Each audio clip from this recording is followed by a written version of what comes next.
Azam, Ilham, Ahmad Fadil, silakan. Mau ikut komentar dulu. Apa yang Anda ketahui tentang asuransi? Ya, silakan. Asuransi itu kayak perjanjian dua orang gitu kan, tentang apa, membayar iuran atau kontribusi yang itu untuk mendapatkan mendapatkan atas resiko kerugian atau kerusakan atau kehilangan suatu benda gitu kan. Betul, bisa jadi. Coba sekarang jelaskan spesifik kaitan ke hukumnya, masalah hukumnya. Kita kan bicara hukum. Hukum spesifik gitu, Seth. Ya, lebih spesifik pada hukumnya. So, silakan. Anwar bisa jelaskan? Ya nantilah saya jelaskan pastinya. Saya ingin tahu dulu, Anda sejauh mana wawasannya gitu loh ya, wawasan asuransinya. Ini kan penting tuh. Gitu, Seth. Hukum asuransi. Iya. So, Anda bicara hukum asuransi, kira-kira bagaimana?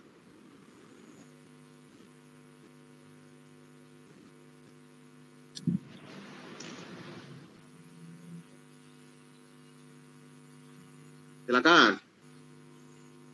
Ayo atuh, Citra ada nggak Citra? Ada, Seth. Cok, silakan. Ahmad Fadil mau, silakan coba. Ayo, Kang Fadil. Hukumnya, Ustadz. Hukum asuransi gitu, Ustadz, maksudnya, Ustadz. Gini standarnya gini. Menurut Anda, ikut asuransi gimana hukumnya gitu? Sok, sederhananya mah itu. Menurut saya boleh, Seth. Iya, sok jelaskan. Dari mana bolehnya? Boleh. MUI ada, Ustadz.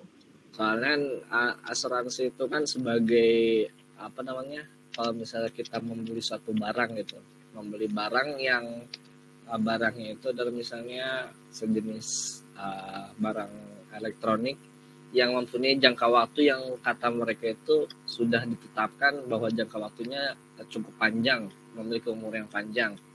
Nah, kan tapi kita tidak tahu apakah akan ada kerusakan atau kecacatan tanpa yang kita merusaknya sendiri gitu. Nah, makanya kita membutuhkan jaminan atas suatu kecacatan suatu produk tersebut yang nantinya akan memberikan keuntungan bagi kita sendiri, Seth. Gitu. Iya. Terus? Itu sih. Jadi intinya boleh? Boleh. Seperti pertanyaan saya begini. Anda bayar 300.000 per bulan, begitu Anda meninggal dapat 100 juta. Sedangkan uang yang Anda setorkan tidak sama dengan yang Anda terima. Udah kayak BPJS jadi gimana?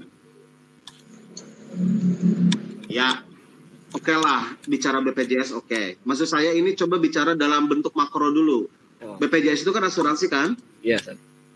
Iya, sekarang bicara itu dulu. Nanti kita akan bedah satu-satu pas saat kuliah. Saya ingin membongkar wawasan Anda dulu. Sok, menurut Anda gimana? Setor 300.000, begitu Anda sakit, Anda sakitnya berulang-berulang kali, padahal cuma 300.000 per bulan. Dalam 1 bulan Anda menghabiskan obat saja sampai dengan 3 juta, 4 juta. Ayo, Kang Fadil, silakan. Silakan Kang Anwar. Tadi Anda udah.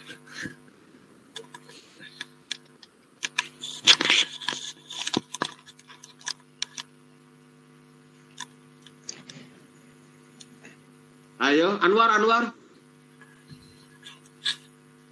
Ya, Pak. Ayo tuh. Anwar pengguna BPJS nih, paham nih kayaknya nih. Ya, karena saya bukan punya pengguna BPJS. Saya nggak tahu, makanya nggak jawab.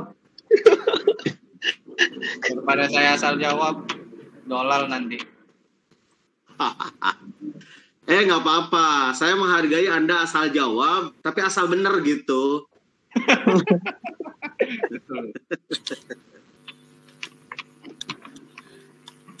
Oke, kita bicara yang lain dulu. Itu ya kalau misalnya Anda terproteksi dapat Sekarang begini, Anda bayar 300.000 per bulan sampai 10 tahun. Berarti berapa? Per bulan itu kan 3.600.000 ya? Iya. Ya, Ustaz. Kali berarti 360, berarti 36 juta selama 10 tahun. Ya. Berarti berapa? 36 juta. Sebentar dulu.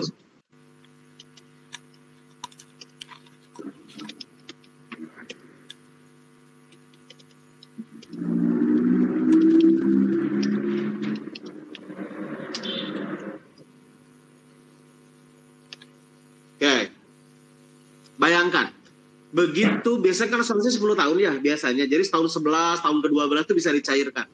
Dalam sebuah akad disebutkan bahwa Anda nanti kalau mencairkan di usia taruhlah di usia ke-15 tahun misalnya, ya, karena kan Anda sudah tidak store lagi kan. Anda dapat sekitar dari setoran tabungan 36 juta itu Anda dapatnya misalnya sekitar 250 juta uang pensiun. Pertanyaan saya, uang dari mana itu? Karena tabungan Anda cuma 36 juta.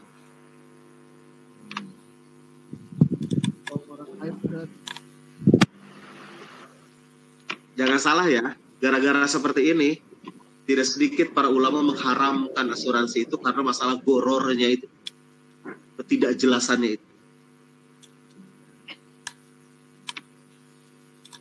Ayo Kang Fadil.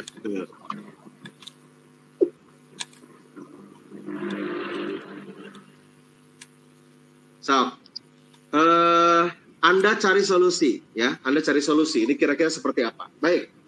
Nah, oke lah, saya akhiri ya. Saya akhiri perbincangan di Mukadimah ini. Sekarang saya ingin Anda fokus, ya. Anda fokus.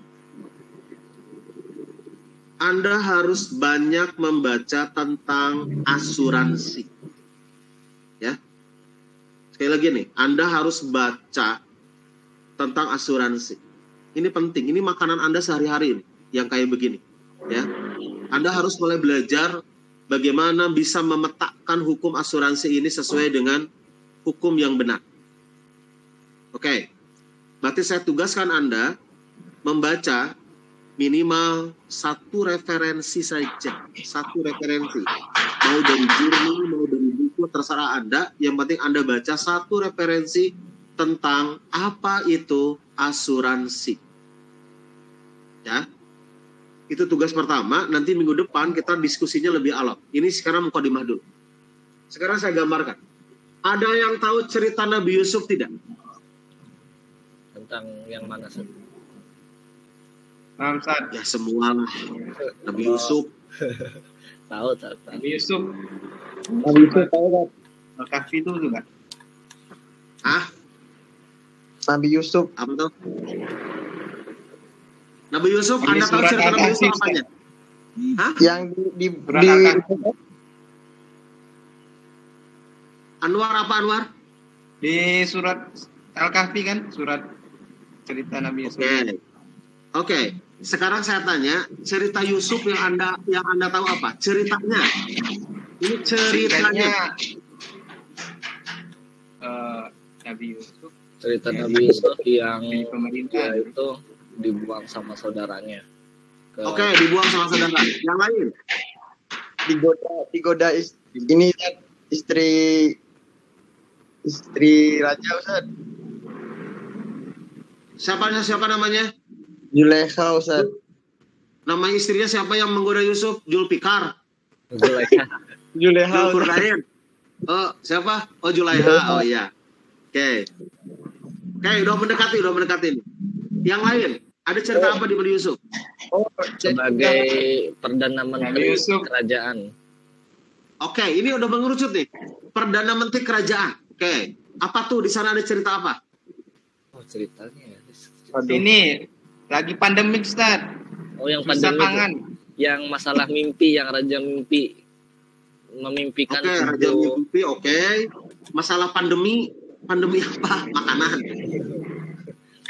Nanti yang Puncak. apa namanya kerajaan itu mengalami Susah pangan, Ustaz. mengalami apa namanya panceklik gitu. Penceklik ya, penceklik. Apa ya? Agak lupa ceritanya samar-samar. Cuma kalau ini cerita Korea tahu nggak? Nggak tahu. Enggak tahu kan. Oh, nggak tahu. Gini. Kita ambil satu bagian cerita Yusuf ya. Coba Anda kritisi, Anda pahami. Ini tentang Nabi Yusuf. Nabi Yusuf begitu diangkat menjadi bendahara Mesir. Ya, bendahara Mesir. Karena apa? Karena ternyata dia satu-satunya yang bisa menafsirkan mimpi raja. Begitu rajanya diganti, dan raja ini ternyata dia bermimpi ada 7 sapi gemuk, ya. Ada 7 sapi gemuk, dia sangat melahap makanan yang sangat banyak, tapi tiba-tiba dia dimakan oleh 7 sapi kurus. Gitu. Dan kemudian ada tangkai yang sangat subur, ada 7 pohon tangkai, dan ternyata 7 pohon tangkai ini, pohon gandum maksudnya, ini tiba-tiba buruk dengan begitu cepat. Itu Anda harus tahu ya, bahwa pada masa Nabi Yusuf, orang yang paling hebat itu adalah orang yang bisa menafsirkan mimpi. Makanya ada buku Sigmund Freud ini, dia punya buku Tafsir Mimpi namanya. Ini buku filsafat ini. Nah ternyata orang menafsirkan mimpi ini pada masa Yusuf itu adalah sesuatu yang luar biasa, dan itu punya perhitungan-perhitungan tersendiri. Nah, kemudian tiba-tiba atas qadarullah, begitu Yusuf waktu itu di penjara karena dianggap melakukan perilaku tidak baik terhadap Zulaiha waktu itu, maka Yusuf di penjara. Dan di penjara kemudian dia menakwilkan mimpi. Ada 2 orang yang bermimpi. Yang satu katanya dia bermimpi ada burung gagak, dia memakan makanan yang ada di atas kepala saya. Jadi dia pegang makanan di atas kepala, kemudian ada burung gagak memakan makanan itu. Nah yang satu lagi justru orang ini dia memeras anggur untuk raja. Anggur diperas sama tangan, keluar sari minumannya, kemudian dia meminumkan kepada raja. Nah, 2 orang ini sahabat. Nah, tiba-tiba begitu bangun, dia menafsirkan. Susah ditafsirkan, dan ternyata Yusuf bisa menafsirkan dengan wahyu dari Allah. Kata Yusuf, Anda yang mimpi ada makanan di atas burung gagak makan gitu, Anda nanti akan dikeluarkan dari penjara tapi dihukum mati. Gitu. Tidak akan dihukum mati, kata Yusuf. Hukuman matinya adalah nanti Anda akan disalib di atas, dan tiba-tiba kemudian kepala Anda itu akan dimakan oleh burung gagak sampai Anda mati. Kaget kan? Orang ini kaget. Yang satu lagi, dia juga sama akan dibebaskan, tapi dia masuk lagi ke dalam kerajaan dan kemudian dia menjadi pembantu raja. Nah ternyata begitu ditafsirkan seperti itu, benar kejadian. Yang satu mah selamat masuk ke kerajaan jadi pembantu, yang satu lagi mah justru dia dihukum mati dan kemudian mati. Nah tiba-tiba begitu raja bermimpi itu tidak ada satupun yang bisa. Pembantu ini kemudian ngomong, wahai raja, saya waktu di penjara bisa kembali lagi ke sini itu karena tafsir mimpi Yujarsib namanya. Yujarsib itu nama Mesir. Jadi ketika di Mesir, Nabi Yusuf itu namanya Yuzarsib. Oleh Yuzarsib katanya. Maka kemudian dipanggillah Yuzarsib, Nabi Yusuf ini keluar untuk menakwilkan mimpi raja. Apa kata Nabi Yusuf? Wahai raja, bahwa Anda bermimpi itu, bahwa kerajaan ini, negeri Mesir ini, dia akan mengalami 7 tahun. Selama 7 tahun itu masa panen. Bahkan saking suburnya, nanam apapun di tanah ini jadi. Sekering-keringnya tanah, ditanami gandum, jadi gandumnya. Karena gandum itu kan harus ada airnya. Harus disirami air. Ternyata jadi.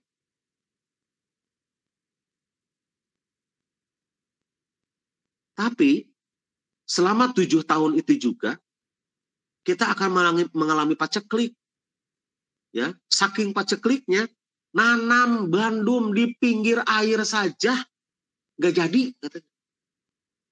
Dan sungai Nil yang terkenal sebagai sungai yang besar saat itu yang melewati belakang Mesir itu kering katanya. Padahal dalam data sejarah itu tidak pernah sungai Nil itu kering. Nah, kemudian apa yang terjadi? Kata Nabi Yusuf bahwa awalnya itu adalah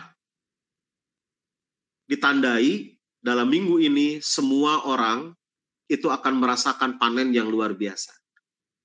Nah, kemudian Nabi Yusuf memberikan solusi. Pada saat 7 tahun panen, maka harus menabung dan berinvestasi. Karena hasil panen ini harus dibagi 2. Jadi hasil panen 7 tahun itu harus bisa dipakai selama 14 tahun.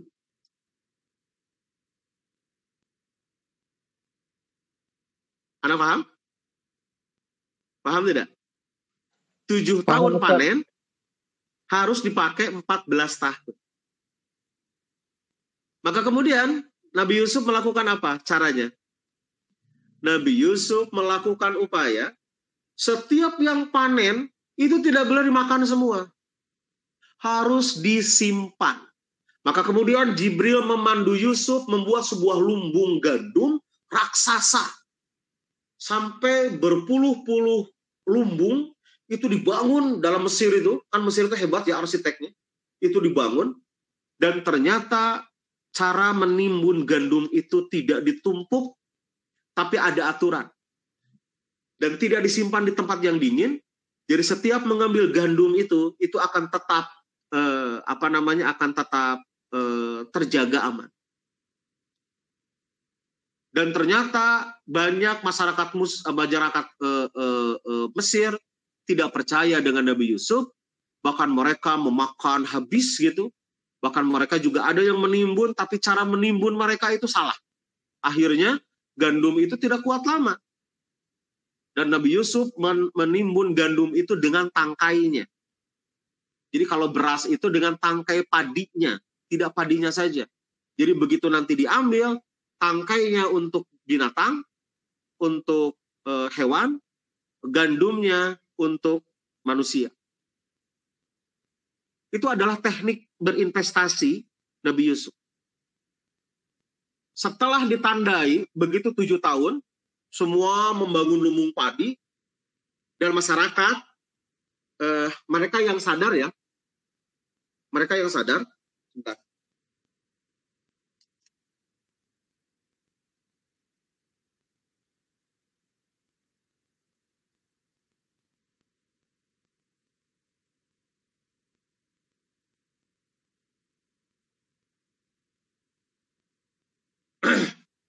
Masyarakat yang sadar, mereka menyetorkan kepada Nabi Yusuf.